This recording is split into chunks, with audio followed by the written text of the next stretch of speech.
So in this video, I'm going to just very briefly talk about the data set associated with the multiple regression project. I've had a lot of questions about just how to get started with the project, and while I think that the previous tutorial is a good place to start with the data that is sample data for that video, I did want to just briefly show you around the data set that you'll be using. Note that different people in the class have different data sets. That's why everybody received their own email. So you may not have the exact results if you replicate the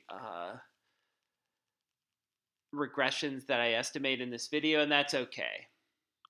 All right, so this is just an example data set that you guys have been sent for your regression project.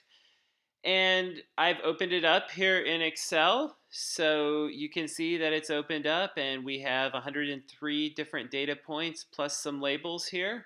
You can see that the data are organized alphabetically with an ID variable, this house number. So the house number variable just tells you the observation number in the data set. You've got acreage, you've got an acre group. Note that it is a qualitative variable that describes if acreage exceeds a certain boundary. So you've got greater than a fourth of an acre and 0.28, greater than 0.25, etc. You've got some different pricing options here, adjusted 98 prices, 2007 prices, 2011 prices. You have a bedroom group variable, so it describes how many bedrooms. And again, it's categorical like the acre groups. So 3 bedrooms, 4+ bedrooms, 1 to 2 bedrooms, and you can see I'm just kind of highlighting it down here. You have a bike score, which describes how conducive that particular house is to biking around the neighborhood. You have a difference variable, how much the price went up to 2014. You've got a distance to downtown and a distance group variable. Garage space, do you have garage space? This is a categorical variable. Again, you can see that house number is repeated here in column O. You can see a lat longe variable that describes the geographic location of the house. You can see the number of full bathrooms, the number of half bathrooms, the number of rooms. These are all things that may potentially benefit the price of the house. You can see a percentage change in pricing, and then you see some price variables, 98, 2007, 2011, 2014, and these price variables are not accounting for differences in the price level, which is why you see some differences, for example, from here's the adjusted price in 2011 of 191.82 in thousands, and you see the price here of 181.1. That's putting it in 2014 dollars. So it's a description of what the house would have sold for if there had been inflation. You've got square footage. So this is a 966 square foot house. This is a 1,700 square foot house, and square feet is in thousands. You've got the name of the house, the number of the house, a number for walk score, and a zip code. And the zip code describes the location of the house, whether or not it's in Northampton, Massachusetts. So I don't know if any of you guys have ever been to Northampton. It is in western Massachusetts, kind of your quintessential college town. Has a number of small liberal arts colleges in and around it. So, think of Amherst and Northampton as being very close to each other, just up the road from Springfield, Massachusetts. And I do have some familiarity. I used to live in the area, so very pretty location. Okay, so this is a data set where we have, you can count 26 plus 5, 31 different columns, although a couple of them repeat information. So we've got 31 different variables for 103 houses, and we want to try to explain the price of the house in 2014, the most recent price that we have in terms of some other stuff. So let me show you how to delete columns in Excel. Let's say we just wanted to do the price of the house as a function of the number of rooms in the house, the number of full baths, maybe garage space and acreage and square feet. So what I want to do is I'm going to create a copy of this data set. And so when you go down here, you click on the name of the data set. You can right click or use 2 fingers in Excel to look at this move or copy. Okay, I'm hitting move or copy. I'm going to move it to the end. All right, I'm going to create a copy. So basically, I'm duplicating the data set. I hit enter. Okay, and so now you can see that data A2 is the same, and this is just our test data set. So I'm going to type in test data set here. Now I have price 2014. That's the only price I'm interested in, so I'm going to delete these other prices. So columns V, W, and X, I'm deleting. And I'm going to delete, say, these prices as well. So I just have one price variable that I'm looking at, and I'm trying to explain it in terms of some of the other variables in this data set. I don't need two variables that capture square feet, so I get rid of the square footage group. I don't want the latitude, the longitude, or the house number, or the garage group. Those aren't helpful to me, so I get rid of them. Okay, I don't need bedroom group. I don't need acre groups. I don't need any of these categorical variables that summarize the quantitative data. They're not going to go into the regression model.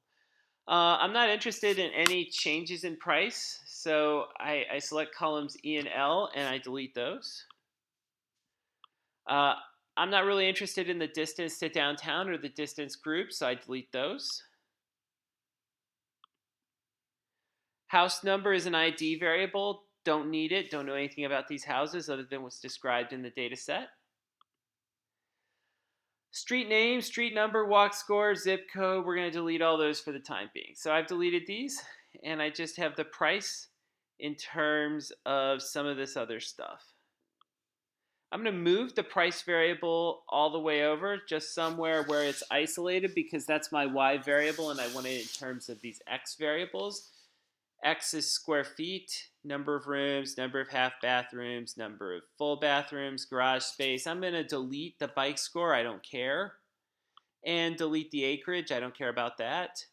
So to summarize the X variables, we have X1 as bedrooms, X2 as garage space, X3 as full baths, X4 as half baths, X5 as number of rooms, X6 as square feet. Now let's just say I estimate a model like what we've done in class, where I have Y hat is equal to alpha plus beta times X. My Y that I'm trying to predict is the price, and let's say I just pick one variable. I pick alpha plus beta times square feet. So instead of using all these variables, which is what the regression project is about, let's say I just pick one at a time. Okay, and so I do that. So I can use Excel to interpret these data in terms of a regression. I click data, data analysis, regression. I delete all the stuff that I've been dealing with previously, no labels, no input range, etc. And I just take column J, which is the price. I go back to the data. I'm just going to select everything in column J.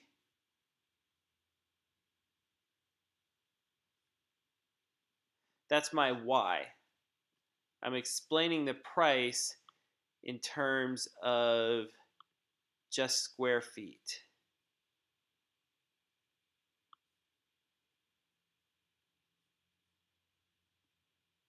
Okay, just square feet. All right, I hit labels. That lets me know that I have some description of the variables.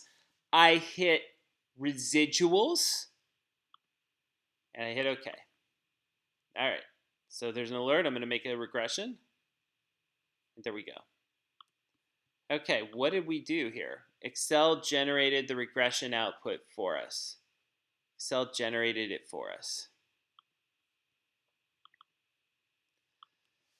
All right, so what did Excel do? Excel provided us with a lot of information. So we estimated Y hat is equal to alpha plus beta times X, or the price in 2014 is equal to alpha plus beta times square feet.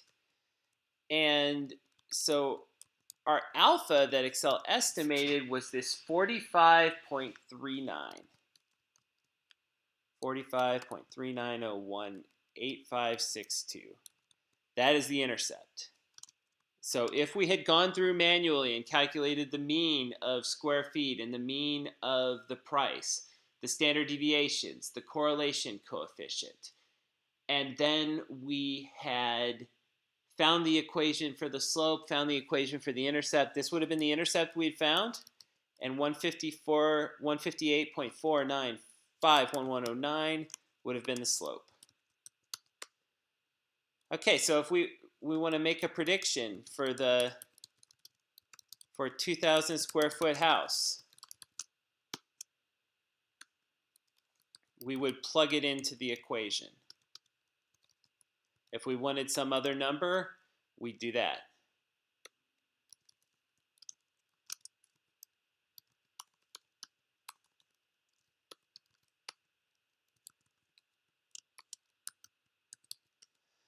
Excel can do this for us.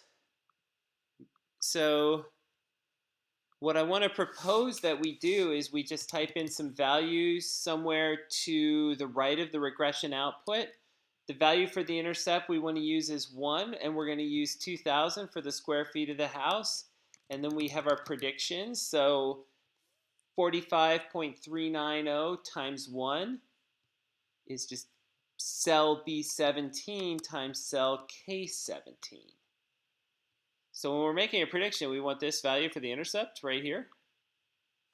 Okay, and we can just use 1 as a placeholder.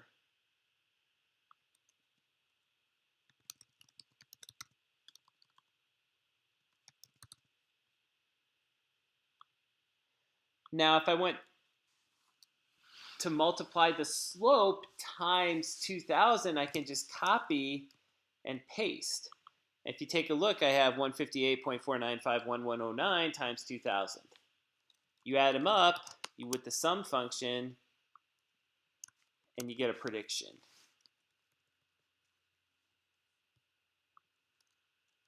And if I were to take 45.3901852 plus 158.4951109 times 2,000, you can see that these things are the same thing. Okay, so I can use Excel to make a prediction. Now, how do I interpret the regression output? Let's have a look at that. This, what's highlighted in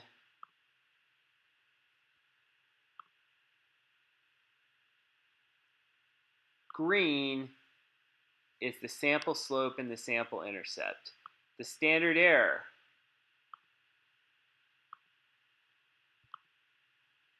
denominator of the test statistic.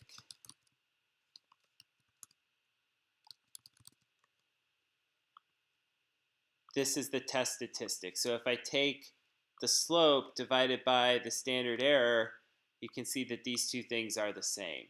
This is the p-value. It's 3.13 times 10 to the negative 24. Much smaller than 0.01. P-value describes the probability of observing our line if the null were true.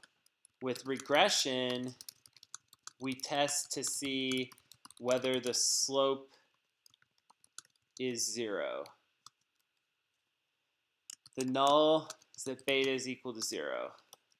Alternative, beta not equal to 0. So we're testing to see whether our sample slope is 0. We're testing to see whether the true slope is 0. We got a sample slope of 158.4951109. Is that statistically different from 0? You know, it may not be. All right, and so if I have things that are scaled in really, really big numbers, then it is possible to get a slope that is large with a standard error that is larger, and then you wouldn't reject the null. Here, we reject the null. that the slope is equal to 0. So, to summarize, the sign of the slope, positive. The magnitude, 158.495, statistically different from 0.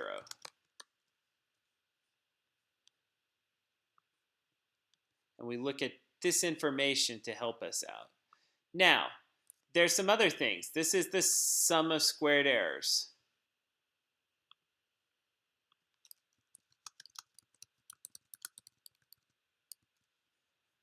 This is the R squared. The R squared describes the percent of variation in Y explained by the X variable. So the regression provides a description of how much variation is explained just by X with the R squared. I think it's like the correlation coefficient squared. This is the sum of squared errors, and this is the denominator of the test statistic. And here are the facts that are relevant related to the regression model. So this is just one variable.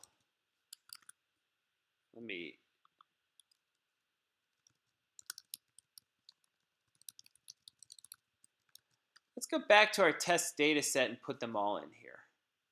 Okay, so I still have square feet hanging out up here. Instead of having just one X variable, here it's the sixth one, let's put them all in.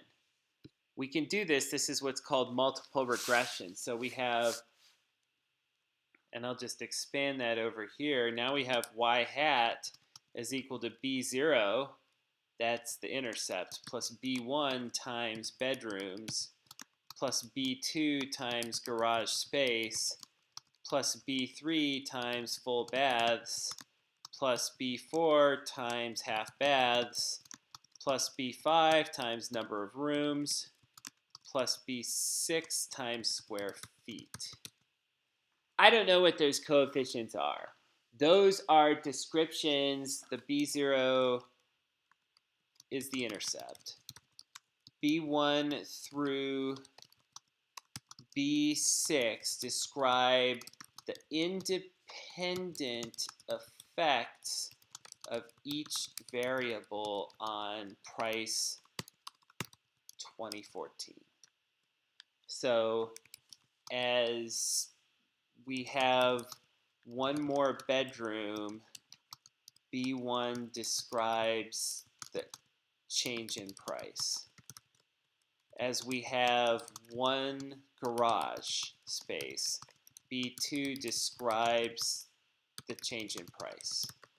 As we have one more full bath, B3 describes the change in price. As we have one more half bath, B4 describes the change in price. As we have one more room, B5 describes the change in price. And finally, as we have one more square foot, and this is in thousands, okay, B6 describes the change in price.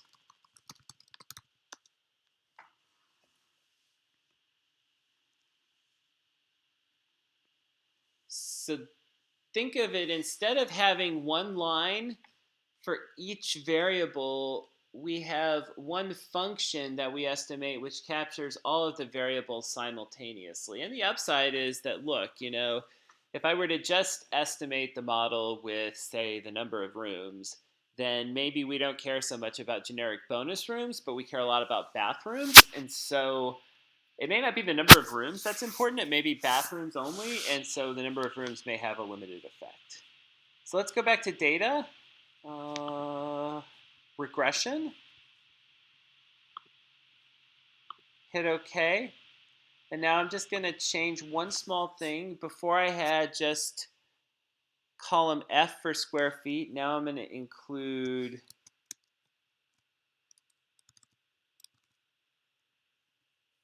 all the variables.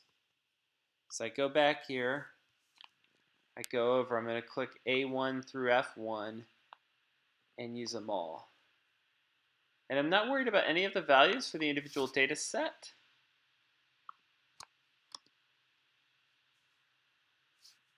I'm just thinking of it as a whole. Okay, so I hit OK, alert, we're going to calculate a regression, and here we go.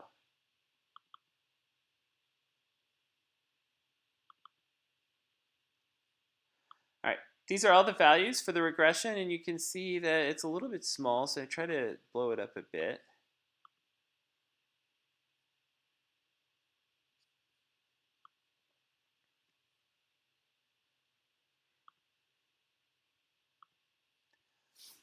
We estimate here, I'm going to hit a little merge and center here. All right, we estimated price as 2014 is equal to B0 plus B1 times bedrooms plus B2 times garage spaces plus B3 times number of full baths. And all the variables are in there, not just one.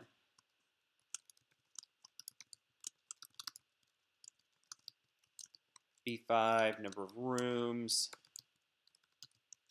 plus B6 times square feet.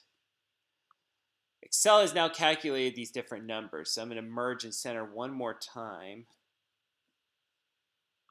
Now I'm going to copy and paste this into this cell, but I'm going to replace the coefficient. So B0 is replaced with a 15.782. B1 is replaced with a minus 8.654.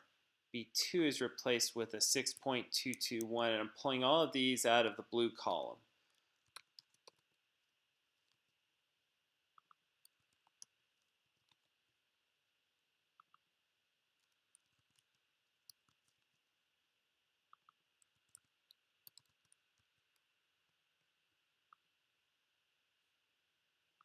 Let me give us just a little bit more and merge this into here. And there we go. All right. Okay, so this is what Excel produced for us. Now we can still plug in values. So let's say I had a 3-bed, 1 garage, no garage, 2 full baths, 0 half baths, 6 rooms, 2,000 square feet.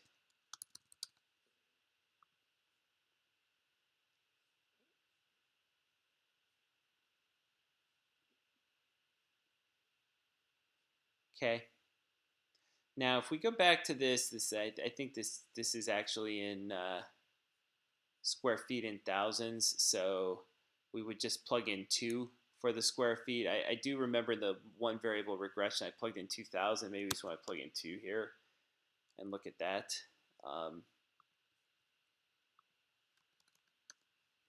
It's kind of an issue with the magnitude, but let's go back to the multiple variable regression. So 2,000 square feet, the square feet is actually in thousands, so we just need to plug in 2.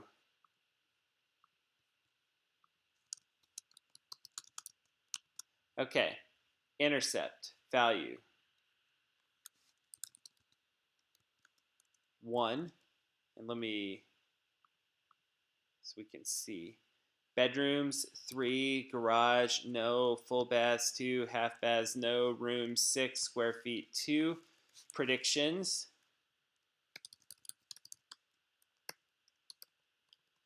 Multiply the coefficient times the value. Copy and paste, add it all up. You can see the sum is down here, 347.5239. Just add it up here.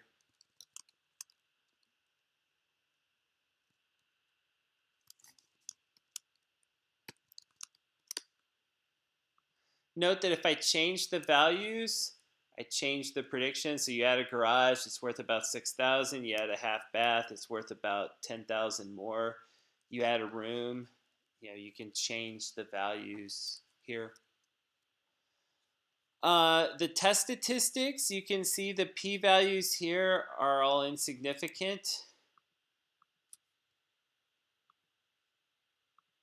And what seems to matter to the price of the house is the number of full baths and the number of bathrooms. These are less than 0.05 and 0.01 respectively, but you can also see that the t-stats are much bigger. So even if you're struggling with interpreting the p-values, the t-stats for the low p-values are very large. So if I were to look up, like go to row 100 of the t-table or something and compare to those values, you would reject the null for full baths and square feet. But each test statistic examines whether each coefficient is statistically different from 0.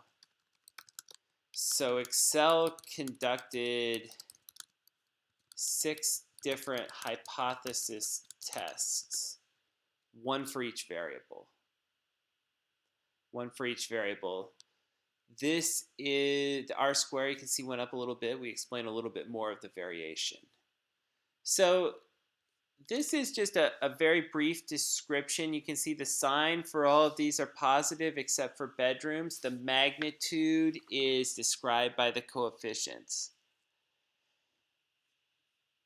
This is just a very brief walkthrough of the data set for your project. You'll be doing something very similar. You will still have price 2014 as your Y variable. You're going to delete a bunch of other variables and be left with a data set that sort of looks like this one.